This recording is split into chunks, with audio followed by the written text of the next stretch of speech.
Hello, and welcome everyone to whoever's listening to this podcast on YouTube, Apple, Google, Spotify, or any other platforms.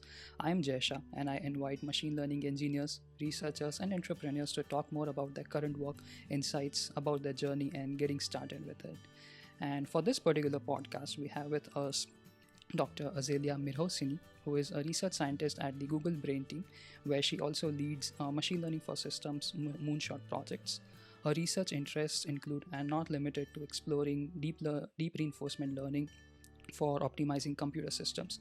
She holds a PhD in electrical and computer engineering from Rice University, and she has received many awards for her contributions into the research field, including the MIT Technology Review 35 and the 35. So, Azelia, welcome to this podcast, and thanks for being here. Hey, thanks for having me, and glad to be here. All right. Before I get started into your research and the whole technical jargons, can you tell us a bit about your background in computer sciences? What made you decide to explore machine learning and be specific to machine learning for systems? Um, Machine learning, as you and your audience know, is like a very uh, popular and interesting field. And I think the main reason for that is it's because it's an extremely powerful tool that we can use and we can be built on top of to solve problems in any field, basically that we want to. That aspect of machine learning is very exciting uh, for me. And the reason I focused on the systems part um, uh, is that for a long time there were a lot of innovation in machine learning and in neural network itself on the algorithmic side, but it was really at least a major contributor to the rise of AI and deep learning was the invention or creation of very powerful systems and chips that enable these learning algorithms to run on large data set, to learn from large data set, and to really push forward the progress of AI. And so the way I think about it is time to return the favor and use machine learning to build better systems and chips to kind of like close the loop and make sure that this progress continues. Right, right. And for your journey in machine learning, was it towards your bachelor's or was it towards your PhD that that you explored machine learning and you decided that this is something interesting, I want to pursue the rest of It my was more career? towards my PhD, where I learned about machine learning more and more. Um, and Yeah, and I have been doing that for a few years now. Yeah. And so, can you tell to us, as a research scientist at Google Brain, what kind of projects that you're working on right now, and what does the work routine look like for you? Because I assume, you're also a manager at your workplace. So, what does the work routine look like for you? Um, so, so I'm a researcher first. So a lot of my time is spent on research. In terms of what I do, I can explain that first. I'm the co-lead, me with my colleague Anna Goldie. We are the co-leads of the machine learning for systems and chip design moonshot slash team. And so we do multiple projects on um, uh, using machine learning to develop better systems and chips. Uh, Especially the main focus is on building on top and developing new deep reinforcement learning methods that kind of can um, replace or improve the way we do decision making tasks and optimization that the designers at the moment are doing. So that is something that we are trying to do. And the type of problems that appear in the systems and chip design, a lot of them are combinatorial optimization tasks. For example, at the compiler level, you want to optimize how this computational graph, say deep learning graph, can run. How can it run faster? And the optimization task is that you have this graph, you want to schedule the ops of this graph to run it faster. On the chip side, you want to design better chip, and chips are these. You can also think of it as these computational graphs that you want to first design them, and then you want to map them to a physical like die or like canvas such that they run fast and optimized. And these graphs can have millions or billions of nodes, and we want to optimize what they are and how the mapping to the canvas works, such that certain costs, such as power, area, wire length, and such are minimized. So these are like very interesting combinatorial optimization tasks that we deal with, and we want not heuristics or like these simplifications, but rather smart algorithms powered by learning agents to solve them. So that has been a lot of the focus of my work. And in terms of the time that I spend a lot of time on research and thinking about problems, algorithms, and how we can like address the shortcomings of the algorithms that we have. Um, uh, and the management part is also I'm very lucky that the people in my team are very independent. So there's a little bit of like we work together more than I manage them, and that's also that also some portion of the work, and also in the overall team, the the broader, bigger team that we again on the ML for systems and chip design that we work together. Some of my time is like um, on different periods. I spend a lot of time on like trying to strategize and think about next big projects and what we can do and how we can navigate through the project. Right. And you mentioned about using machine learning for optimization in general. So most of the people, when they talk about machine learning, the popular things that go along are along the lines of computer vision for image processing and building language models for natural language processing tasks. But can you speak to us in a very brief senses how exactly is machine learning being used for system optimization, and what does it mean? Like can you give a brief overview of what kind of algorithms, how does machine learning play a role in system optimization? Yeah. Um, so Uh, so in system, maybe I can ground it in a problem that I spent a lot of time in the past, like 2 years or so on, and that Yeah. was machine learning for physical design or placement optimization. Um, so this problem has to do with you have a chip graph which is like a graph whose node that describes a chip like a hardware, and the nodes of this graph are memories or like the logic cells like and or gates.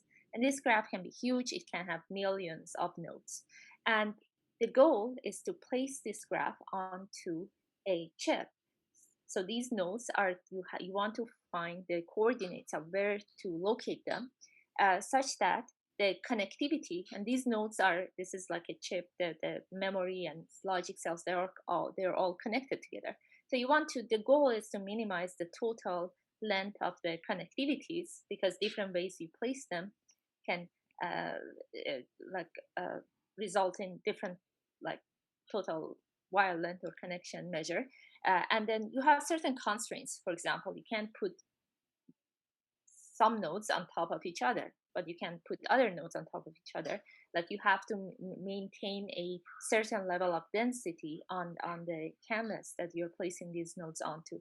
So there are all of these constraints, and you want to the area to be as minimized as possible, because chip like manufacturing uh, every like the larger area can cost a lot more, like millions of dollars more any millimeter square that you're increasing this chip size. So that can have huge implication on the performance of the chip. Let's say you later want to run deep neural nets on this. The runtime of the models, the amount of energy they use can really heavily rely on how this optimization step is done.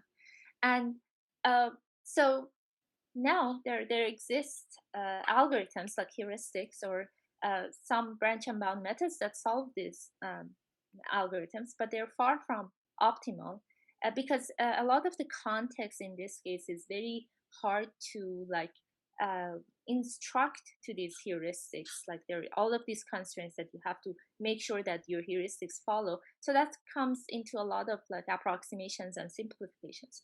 Now, when we go to machine learning, um, just like as human experts, they can we can comprehend a lot of context. Uh, these machine learning agents, or in this case, like reinforcement learning agents, we can give them all this information about what are the about the constraints, about the optimization metrics, about these are the input, these are like how you can um, like these are the relations between these different nodes, and we want the agent to go ahead and optimize this optimization, and all we need to do is to show to enable the agent to collect the reward function, which is like how well you're doing. For example, how what is the length of your while length, what is your approximate like timing or area given this placement. But we don't tell the agent how like any kind of like hand wavy or like things that we think it's good. We just enable the agent to opt this one. This is an instance of a decision making task where the agent has to do the placement, which is like the decision that it has to take, and then we enable the agent with this reward function that it can get feedback about how it's doing, and then go back again and iteratively optimize the sequence of decisions it has made, or such that over time it converges to optimal solutions. So this is like a different from a lot of like supervised task where we have a label for Yeah. each, like for example, what is the class of this input, like is it a cat or a dog. It's not that we don't have a label for every single action that this agent should take, because we don't know that, right? We want the agent to come up with that. But the Right. difference here is that we know we can show the agent the reward function at the very end, and we can hope and rely on math and optimization that the agent over time can take the optimized set of actions that leads to the optimized reward functions, and that's what what we care about. So this is like the kind of a difference between a supervised approach and a decision making, like sequential decision making task that deep RL comes in and can optimize that. Right. And you did mention about these certain keywords like states, rewards, and actions. So are these things explicitly programmed as a programmer by you or any developer, or is it something that is being learned over the time as a training process? Or can you give an instance of what do these states, rewards, and actions exactly mean by in a in a much more technical sense? Yeah.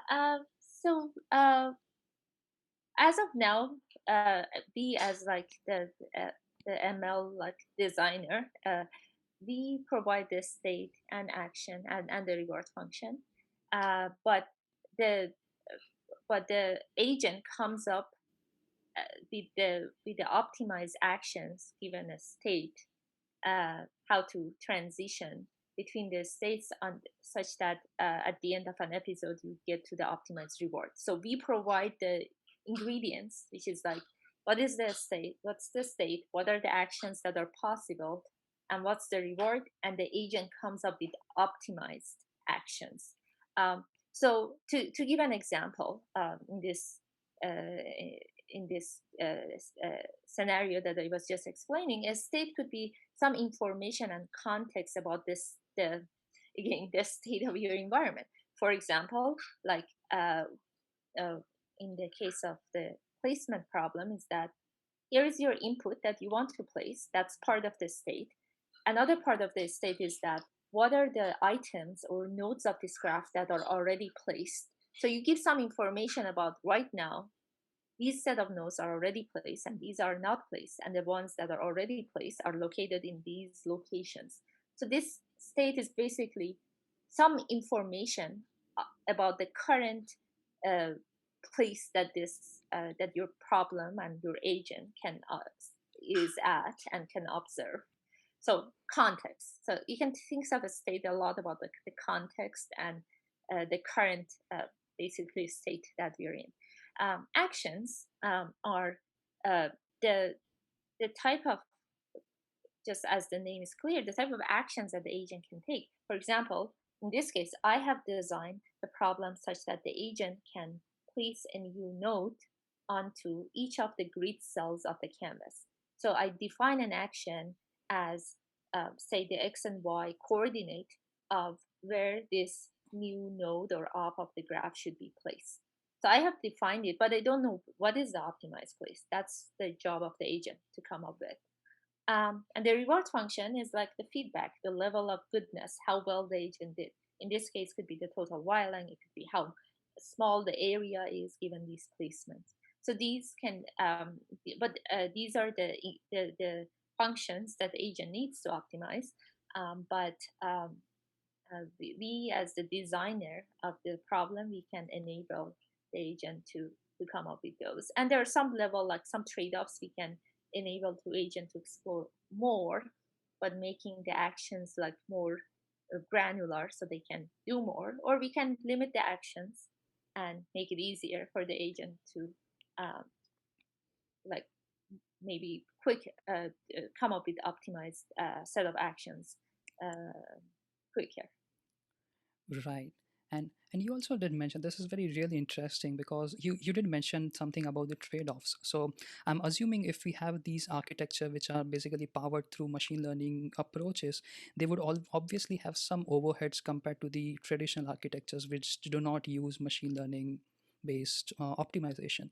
So what are the typical instances that people might not know is like how much weightage do these overheads count, and what are the trade-offs people should know of, like for example, if I'm a person who doesn't know much more on the optimization side, is if I'm deploying a machine learning system, what trade-off should I know of using an architecture which already has ML optimization versus one that doesn't have, because I'm assuming it would bring some overheads or some bottlenecks to using those architectures. So can you speak, like I'm sure you're an advocate of a person who speaks on the side of using machine learning for system optimization, but would there be any concerns that people should know of Yeah, using it, and what are they?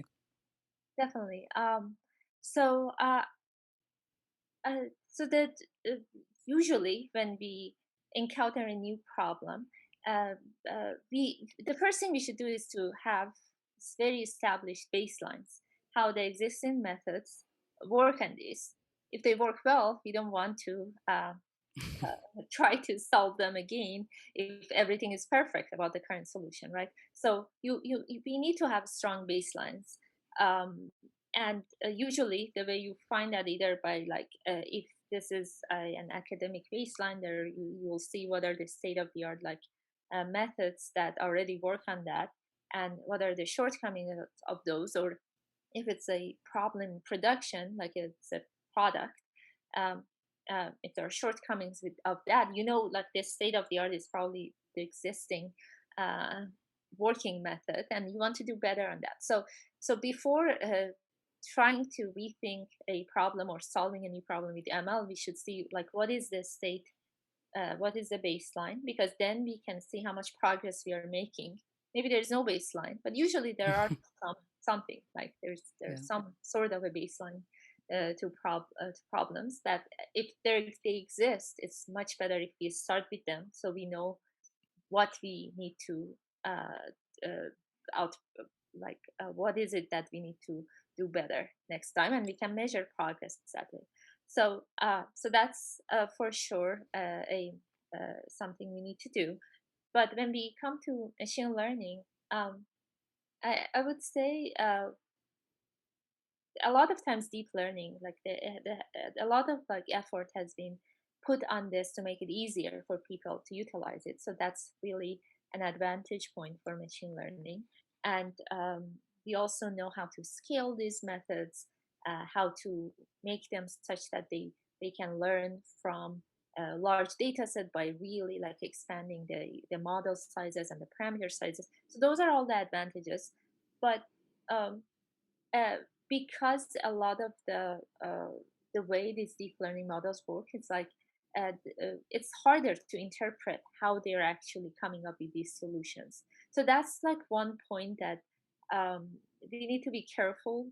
And and one one way to kind of handle this ambiguity or uncertainty in the way they implement and optimize kind of their method is that we always start simple. Like when we go into a modeling a problem as an ML problem, we don't think about like what is the most complex way of solving, but we start with simplest models and simplest assumptions about the problem, and then once again we have established that simple flow, then we can innovate on that, and then we go about like the usual like kind of process that okay, now we are getting uh, the training error, like how can we make the validation error go lower. Like there are different like processes that we can look into, but if we start simple, it's much easier to add on top of a model and gradually make it work better. Otherwise it can become challenging to debug. Yeah. This actually brings me to a very interesting next question. Is the thing that you mentioned is once we are using these deep learning modules into this particular aspect, it obviously brings into the black boxiness of the model, which is trying to explain these models. So I want to understand from your perspective is. When we are using deep learning models at user centric models like healthcare or any other financial or economical models, explainability becomes a huge factor. And it's like because we are interacting with people who might not know how AI algorithms work. But I want to understand from this particular use case of ML for system optimization is how much importance is there for interpretability? Is it something like a bottleneck for many of the research applications being deployed in real world scenarios in that context? And if so, uh, have you have you have you brainstormed on any of those uh, applications of trying to make these models interpretable? Like I'm sure you mentioned about starting from simpler models, but that is something of a way around. It is not maybe a solution that is just trying to as of now duck the problem of interpretability, but trying to take a step by step. But have you came across this brainstorming research that is like how can we make this deep reinforcement learning model that have already built and make it much more interpretable? Yeah, that's definitely a very important topic in any place these methods come into use. I would say in systems and chips, it's also important, but at least it's uh, there are ways to kind of manage them uh, better in ways that are kind of maybe easier than some other fields such as healthcare uh, and here I can describe it in the following way. A lot of times, when we are optimizing problems, just like uh, even as human experts or with algorithms that we develop, we have metrics that are in systems are much more measurable, right? The metrics we care about, for example, is how can we design this system to be faster? If we can design it, if we design it and we can run it on workloads and we see it's faster, so it's very measurable, right? It's not about the opinion of someone, or it's like it's not there's less ambiguity about how these things are working. Same with other metrics like power, area, um, and so because these optimization metrics are measurable, that makes our job much easier. But that doesn't mean that if you have optimized for these on your like training data or what you can see, you can make sure that you're kind of um, like your test distribution exactly follows what your training data distribution is, and you're doing well.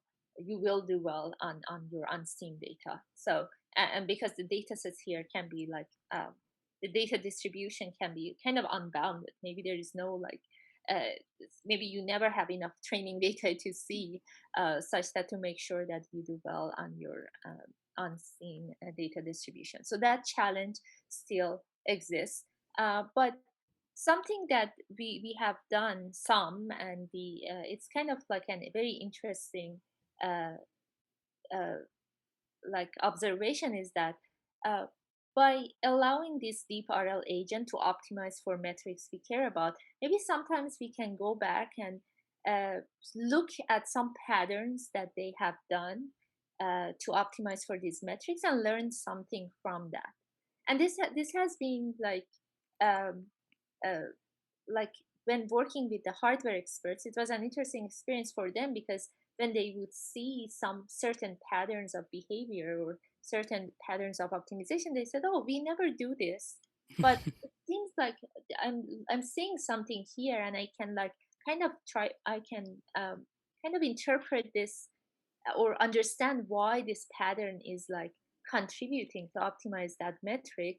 But I usually don't do this because this is rather complex. I don't want to deal with this pattern, but maybe I can use it next time, or maybe I can refine what this agent has by using some of these techniques that I've learned from this. So that's definitely another way of uh, like bringing the experts and sitting with them and trying to understand what is happening and how these different submetrics are changing given these actions by the agent can help a lot in terms of interpreting and explaining things.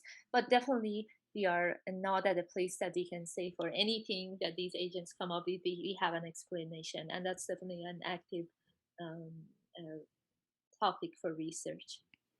Yeah. So if I understand correctly, you are trying to make a post analysis of the metrics that you see that are being changed or interpreted by the model, and how it is trying to improve or maybe try to take a trade off between the metrics features, and in a way try to understand what the model might be exactly doing. Yeah, that's really interesting. Yeah, because on a very similar note, it was a deep reinforcement learning based explainable, like the XAI domain that is being researched a lot right now. And I have seen a lot of human interaction based robots which use much more similar algorithms, I'm assuming. And I know a lot of little about all these things. So but I understand that they are much more on a different context, is that they have users at every other context. So even they have robots who are trying to optimize a longer term goal, but at the end, because there are many users who are interacting with the robot in between those actions, the explainability becomes a huge factor, because the robot might be trying to optimize something of a longer term, but humans just cannot make sense out of that particular intermediate action. And the explainable AI is just stuck at that particular sector, that it is a bottleneck for interpretability over there. But yeah, this actually makes sense a lot. And one last question along those lines is, if I understand correctly, if we really go forward with optimization, one of the classic applications would be to run these ML applications on edge devices. And if that would be the case, and if, for example, just for the sake of this topic, is, let's say you have a CNN model that is running and giving us certain results, and you have some ML based optimized architecture in between that, and that is also giving the similar performance but with a slightly little bit of less inference time. Then if these are the two factors, which is the algorithmic optimization versus hardware optimization, which one do you think is much more relevant for achieving a faster convergence to running, like which one is much more significant in general to achieving building applications that can really be deployed on edge devices, and which one is as of now, as of 2021, which one is much more relevant and more to be explored, if that makes sense? Yeah, I mean, I would say this is very application dependent. For certain applications, we need more accuracy, and for certain others, we can let go of some drop in, allow some drop in accuracy, but uh, enable faster or more energy efficient runtime. I would say it's like both of them are both of them are active fields of research. Depending on the application, one could be more important than the other. And there are a lot of research on how we can generate a Pareto optimal curve of for this accuracy. Here is the best performance, hardware performance that we can get, and there are a lot of interesting work on uh, hardware and like performance and accuracy co-optimization. Like for example, in neural architecture search research, there's like hardware-aware and performance-aware architecture search models that kind of like they you can give a weight basically of how much you want to optimize for accuracy, how much you want to care about the runtime or other performance metrics, and then you create the neural architecture search model comes up with a Pareto curve. Like it basically offers you different trade-offs between these metrics. So I think both of these fields are very important, um, and there's always a very clear trade-off between the two that can be explored. Right, right. And trying to slightly deviate from those technical domains is talking about more about your background, as in I believe that um, you have a lot of achievements onto your profile, and I believe a starting point for those particular profile base would be your PhD. You did your PhD, and you really found your motivation to do system optimization using machine learning, which give you a deeper exposure into the whole field. Is but trying to understand your thought process before doing a PhD is, what factors did you consider for doing a PhD? What was the reason that you thought PhD would be really helpful for me to do this particular research? And how did it help you to be wherever you are right now, like doing projects and achieving awards? So how did it really shape you, and what were the factors behind that? Yeah, I think so. Uh, so I PhD was the first when I entered PhD, like it was a master's and PhD program. Uh, After undergrad, that was the first time that I was like, I had enough time to like really uh, focus on research, because as an undergrad, most of my time, or pretty much all of my time, was spent on like courses and maybe course projects. And I was exposed to research a little bit, but not as much as I wanted to. But I just learned that I really like doing research. So PhD definitely helped me like to have this basically like the setup is for you to be able to do research and focus a lot on research. And in terms of like mm, the reason for me to do this type of research in my PhD, so the lab that I joined was doing like a lot of the focus of the lab was on like security and privacy of systems, which is also an interesting and exciting field. And then together with my advisor, we kind of wanted to explore this other domain of like machine learning and data analytics, and uh, how we can make them better in either, like how can we can like enter this field and do we saw a lot of cool work is being done, and we wanted to explore that more. And what we realized is that just like algorithmic innovation on the algorithm side is important, innovation on the system side and the way these algorithms run are important. And the more we looked into this, is that there is this synergy between algorithmic and system optimization, and uh, we why not like doing both, like why not doing co-optimization of software uh, and hardware and algorithm. And that's like because they are very dependent to each other. You can optimize algorithm only, or you can optimize for systems performance only, or you can do both. Like how can you, as you're developing a new algorithm, have the hardware performance in mind together? So that's why uh, that that that became very interesting to me, and I started doing this hardware software co-design and optimization for large scale data analytics models. Um, uh, and and I've been doing that since the beginning of my PhD, and the type of problems I've been working on change over time, but the underlying theme of my research has been this using machine learning and optimization to optimize learning systems and learning algorithms. Yeah, that's really interesting. And like if can you highlight a bit on the differences between research in academia versus research in industry now, because you are one of the lead research engineer, like I mean, not technically, but you are one of the people who have done a great work at Google for this particular device placement algorithm. And versus if you see the research that you did as a PhD student in academia, what are the key differences that come to your mind if you distinguish the kind of research as a person that you did versus at your PhD versus at Google now? And what are the key things that you have noticed that it would be good for people to know in general?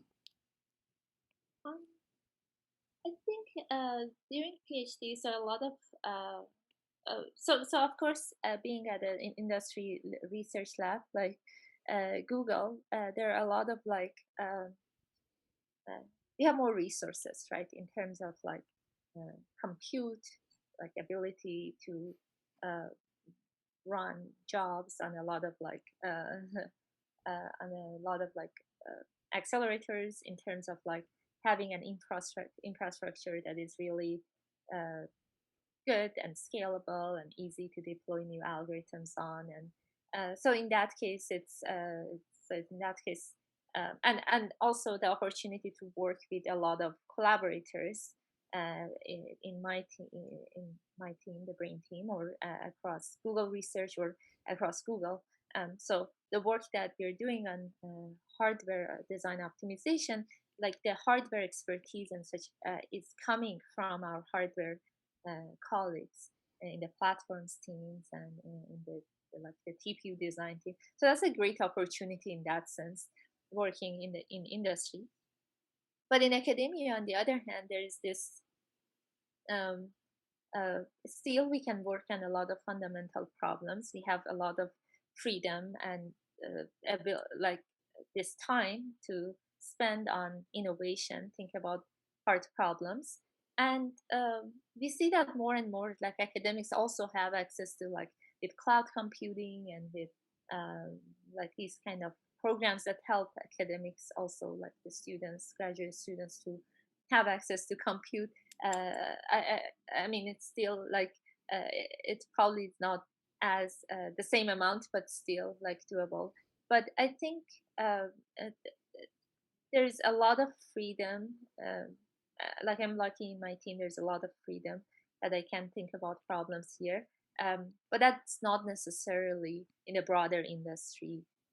That's not the case. Like in a lot of industry jobs, even as a PhD, when you go in, you are kind of required to work on certain problems that are like at the moment, like the company requires you to do, and that's not the case in academia, right? We have that freedom to like really explore and understand the problems and innovate. So in that case, it's a very a great opportunity. Yeah, and yeah, I would definitely second on that. Like, I'm really thankful to the Google algorithms, because a lot of the experiments that I do now, and versus if I don't use one of the latest versions of, for example, I use TensorFlow a lot for my research experiments, and I've seen the improvements are great by a lot bit. So I'm definitely thankful to all those resources that might not have been before when you were as a graduate student. I don't know if Yeah.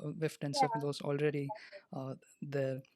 So but yeah, and to ask you just one more question on that same note is, what really drives the research projects at the Brain team? Like, is it something of an research exploration, or is it something towards a product development, or something that the uh, like something that aligns along with at a greater viewpoint of Google's product development, or any kind of tools that they are building? Um, we have I would say we have a lot of freedom, and it can a lot of projects are very bottom up. So if we have a project in mind that we are very excited about, we can pitch it to our colleagues, and we can get them excited to join us, and together we can work on. So I would say we have a lot of freedom. We are not required to work on certain products. Some of us choose to do that because those are like very interesting, very high impact, and at the same time enable us to do research with a very clear like outcome and focus. So it's like you still get to do your very exciting research, but also see the impact of it very clearly. So there is that, but I would say like there are all ranges of research and research on its own, independent research or research to help a product or develop a new product. So all of that exists. Right. Right. And yeah, just one last question before I conclude for this particular podcast is what would be an overarching definition or an advice for people who want to get started into this domain? Because I assume even for you, when you start into your PhD, like research and implementation was something that you weren't gifted along since a very long time. You built those skills because people who work on these things, they do understand that implementation is something person has to learn how to implement these codes. And of course, for you as a systems researcher, this becomes much more challenging, is to understand how to optimize these systems, so you have a much more deeper understanding of these architectures.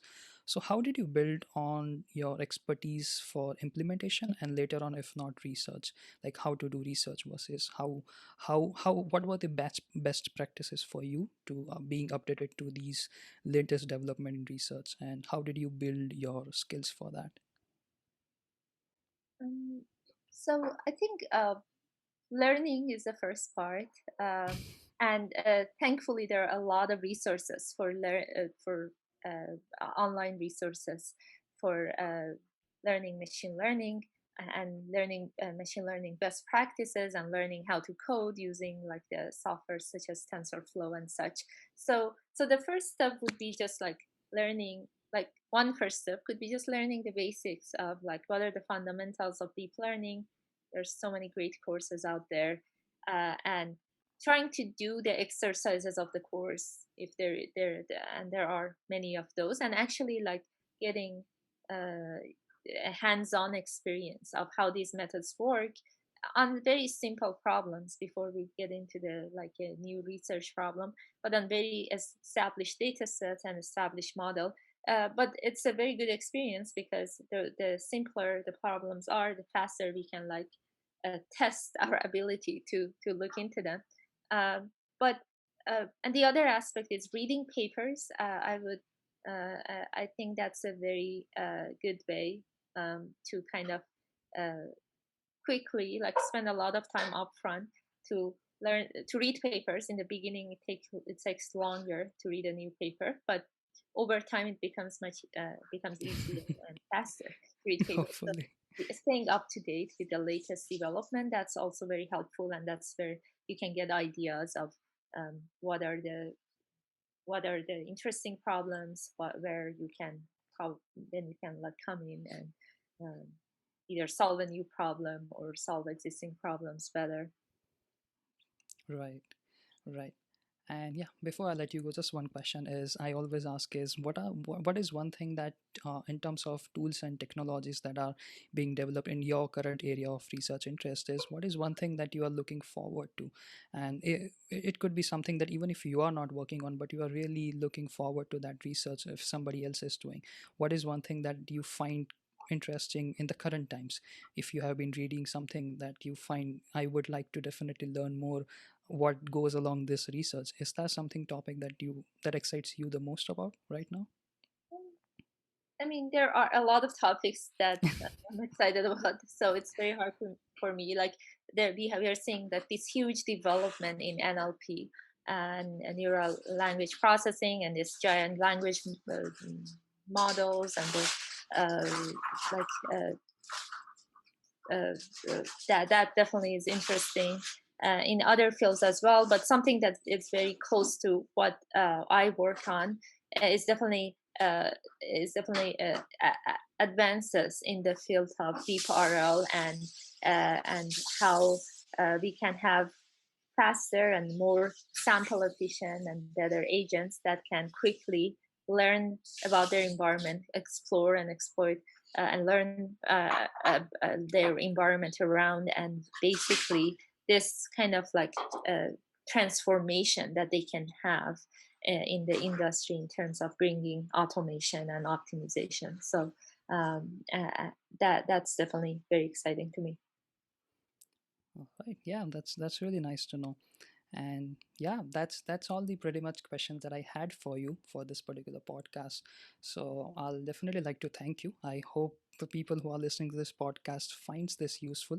Definitely it's new for me because I typically work on the only the computer vision and medical imaging aspect of research as a PhD student, but these domains definitely excite me in terms of optimization, because anything that helps me run my experiments faster and get my results faster is something really useful. So I definitely try to keep up to date to these researches too as well. So thanks once again for having being on the podcast on a Sunday. I know you had some problems with your laptop, so I hope that wasn't a trouble for this particular podcast on a Sunday, but really thankful to you for being here. Yeah, thank you so much for having me. Yeah, Yeah, thank you.